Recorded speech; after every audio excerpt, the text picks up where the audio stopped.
મહાનગરપાલિકામાં દર મંગળવારે રિવ્યુ બેઠક મળતી હોય છે. આજે રિવ્યુ બેઠક મળી એની અંદર વિશેષ ભાર મૂકવામાં આવ્યો સ્વચ્છતા પર. વડોદરા મહાનગરપાલિકામાં મળેલી મ્યુનિસિપલ કમિશનરની અધ્યક્ષતામાં મળેલી આ બેઠક કે જ્યાં અનેક અધિકારીઓ પણ ઉપસ્થિત રહ્યા, આસિસ્ટન્ટ મ્યુનિસિપલ કમિશનર પણ ઉપસ્થિત રહ્યા, જ્યાં સ્વચ્છતા પર વિશેષ ભાર મૂકવામાં આવ્યો છે.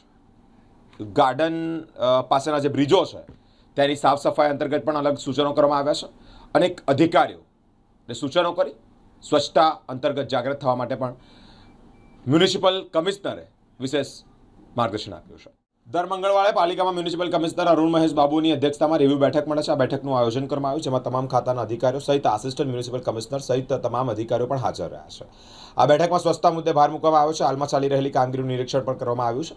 કામગીરી હજુ સારી રીતે થાય તે દિશામાં સૂચન પણ કરવામાં આવ્યું છે. ગાર્ડન બ્રિજ તમામમાં સફાઈ થાય તે દિશામાં પણ પ્રયત્ન કરવામાં આવે છે. હેરિટેજની જાળવણી પ્રત્યે પણ અધિકારીઓને સૂચન આપવામાં આવ્યું છે. સૂચના કરવામાં આવી હોય ત્યારે બોન્ડને આગામી લેવલ પર લઈ જઈ પાલિકાની આવક વધારવા માટે પણ પ્રયત્ન શરૂ કરી દેવામાં આવ્યા છે. રોડ ગટર બાબતે અધિકારીઓ પાસેથી રિવ્યુ લેવામાં આવ્યા છે. આજે સૌથી પહેલાં જે પબ્લિક ગ્રીવન્સીસ છે, લોકોની જે રોજના રોજ જે કમ્પ્લેન છે સિટીની અંદર, પાણીનું સમસ્યા, ડ્રેનેજનું સમસ્યા, સફાઈના જે લીધે ઇસ્યુઝ છે, એ પબ્લિક ગ્રીવન્સીસને વહેલા તકે નિકાલ કરવા માટે આજે ખાસ કરીને અમે મિટિંગ કરાવ્યા હતા. સાથે સાથ જે ડેશબોર્ડ છે, આપણા ડેશબોર્ડ અને ગ્રીવન્સ ડેશબોર્ડમાં પણ વધારે ભાર મૂકવાનું કીધેલું. મેક્સિમમ કમ્પ્લેન્ટ્સ ઈસ્ટ ઝોન અને વેસ્ટ ઝોનમાંથી ડ્રેનેજનું કમ્પ્લેન્ટ હતી, એને વહેલા તકે નિકાલ કરવા માટે સૂચના આપી છે. સાથે સાથ સ્વચ્છતા ઉપર જે પબ્લિક કમ્પ્લેન્ટ કરે છે, એક જગ્યામાં નિકાલ થતું હોય તો વારંવાર ફરી ગંદકી થાય છે, એના પણ નિકાલ કરવા માટે અમે ખાસ મહત્ત્વ આપવાનું કીધું છે. ડાર્ક સ્પોટ્સ જેમાં સ્ટ્રીટ લાઇટનું અભાવ છે, અદરવાઇઝ રાતના સમયમાં ટ્રાવેલિંગ કરતા વખત એક્સિડન્ટ થાય છે, એવા જગ્યામાં લાઇટિંગ વધારવા માટે પણ આજે સૂચના આપી છે. બિલ્ડિંગ પ્રોજેક્ટ્સ દ્વારા આવનારા દિવસોમાં જે અલગ અલગ સ્પોર્ટ્સ કોમ્પ્લેક્સીસ, અલગ અલગ ઓડિટોરિયમ્સ, અલગ અલગ યોગ સેન્ટર્સ, આપણા પબ્લિક સ્પેસીસ બધા જે બજેટમાં નક્કી કરેલી હતી એનું ડિઝાઇન્સને આગળ લઈ જવા માટે, એસ્ટિમેટ્સ સુધી લાવવા માટે અમે સૂચના આપી છે. એમાં ખાસ કરીને જે પબ્લિક યુટિલિટી માટે ઓડિટોરિયમ છે, નાગરગૃહ છે, લાઇબ્રેરીઝ છે, યોગ સેન્ટર્સ છે, અને સ્પોર્ટ્સમાં જે પણ અપગ્રેડેશન્સ છે, માંજલપુર અને સમા સ્પોર્ટ્સ કોમ્પ્લેક્સીસમાં જે એથ્લેટિક ટ્રેક ચેન્જ કરવાની જે પેન્ડિંગ હતી એ બધાને આગળ લઈ જવા માટે આજે અત્યારે નિર્ણય લઈને એને એસ્ટિમેટ ટેન્ડર સ્ટેજ સુધી લઈ જવા માટે નક્કી કર્યું છે. હેરિટેજ સ્ટ્રક્ચર્સમાં લાલકોટ અને જુદા જુદા સ્ટ્રક્ચર્સમાં પણ કામગીરી કરવાનું શરૂ કરી છે. હેરિટેજ સ્ક્વેર બનાવવા માટે પણ પ્લાન શરૂ કરી દેવામાં આવી છે.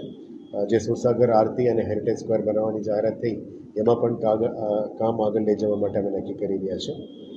અત્યારે આપ જાણો છો કે દરેક ઝોનમાં વન ડે વન રોડની ઝુંબેશ અમે શરૂ કરીને આગળ વધી રહ્યા છે. આનાથી સાફ સફાઈ ઉપર ખાસ ધ્યાન મૂકવામાં આવ્યું છે. ખાસ કરીને સાઉથ ઝોનમાં 69 ક્લોઝ ટુ 70 રોડ્સ અત્યારે સફાઈ ઝુંબેશ પૂરું કર્યું છે. વેસ્ટ ઝોનમાં 35 રોડ્સ કર્યા છે, ઈસ્ટ ઝોનમાં 19 રોડ કર્યા છે, અને નોર્થ ઝોનમાં 16 રોડ્સ કર્યા છે. એમાં ખાસ કરીને સોલિડ વેસ્ટ મેનેજમેન્ટ ડિપાર્ટમેન્ટની જે સફાઈ, રોડની સફાઈ, દબાણ હટાવ ડિપાર્ટમેન્ટ દ્વારા દબાણ દૂર કરવાનું, બિલ્ડિંગ ડિપાર્ટમેન્ટ દ્વારા માર્જિનની બહાર જે દબાણો છે એને માર્ક કરીને દૂર કરવાનું, લેન્ડ એન્ડ એસ્ટેટ કમર્શિયલ એસ્ટાબ્લિશમેન્ટ્સમાં ગેરકાયદેસર કંઈ બાંધકામ કર્યું હોય એનું નોંધ લેવાની. સાથે સાથ ફૂડ ડિપાર્ટમેન્ટ દ્વારા જે વિજિલન્સ ચેકિંગ છે, પનીરનું, દહીંનું, દૂધનું, આ બધાનું પણ સાથે સાથે ચાલુ છે. સાથે સાથ કમર્શિયલ એસ્ટાબ્લિશમેન્ટમાં ઇલીગલ બાંધકામ કંઈ હોય એ પણ નોંધ લેવાની. આ તમામ વસ્તુ એક સાથે અમે અત્યારે એક રોડમાં લઈ રહ્યા છે, જેથી કરીને સ્વચ્છતા ઝુંબેશના સાથે સાથે દબાણ હટાવવાનું પણ કામગીરી ચાલે છે.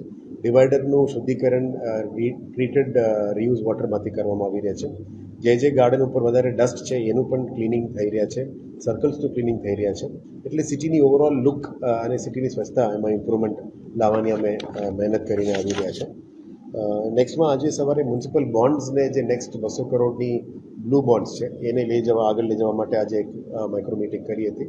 એકાઉન્ટ્સ ડિપાર્ટમેન્ટ અને અમુક પોટેન્શિયલ મર્કેન્ડાઇઝર સાથે પણ આવનારા દિવસોમાં સેબી, આરબીઆઈ, એનએસસી જોડે મળીને અમે નેક્સ્ટ ફેઝમાં જે વડોદરા અત્યારે દેશભરમાં નામ આવી ગયું છે મ્યુનિસિપલ બોન્ડ્સમાં, એને ગ્રીન બોન્ડ્સ અને નેક્સ્ટ બ્લુ બોન્ડ્સમાં પણ લઈ જવા માટે આજે નક્કી કર્યું છે.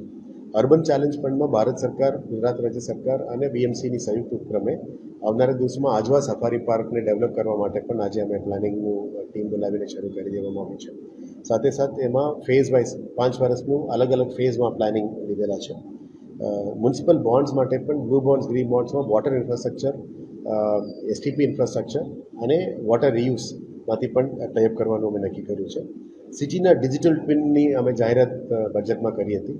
એટલે સિટીના ડિજિટલ ટ્વિન, આખું ડિજિટલ મોડલ, એલિવેશન મોડલ બનાવવાનું, સિટીના અપર ગ્રાઉન્ડ અને બિલો ગ્રાઉન્ડમાં કયા કયા અંડરગ્રાઉન્ડ યુટિલિટીઝ છે એનું સર્વે કરવાનું.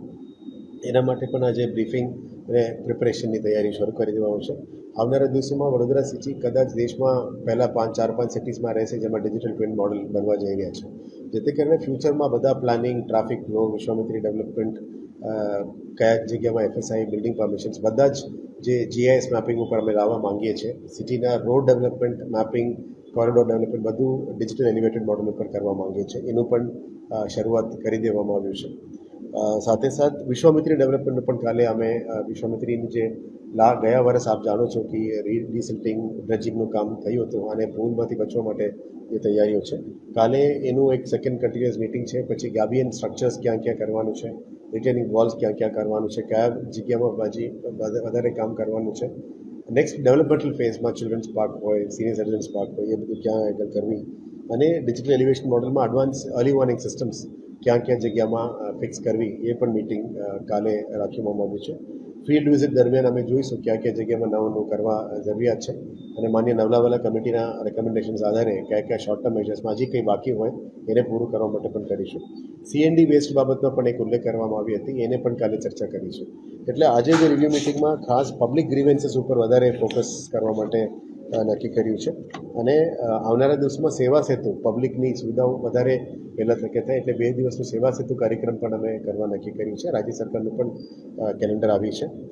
એટલે પબ્લિકનું કામ જે મેક્સિમમ હજી બાકી છે એ પણ વહેલા તકે પૂરું કરવા માટે નક્કી કરવામાં આજે નિર્ણય લીધો.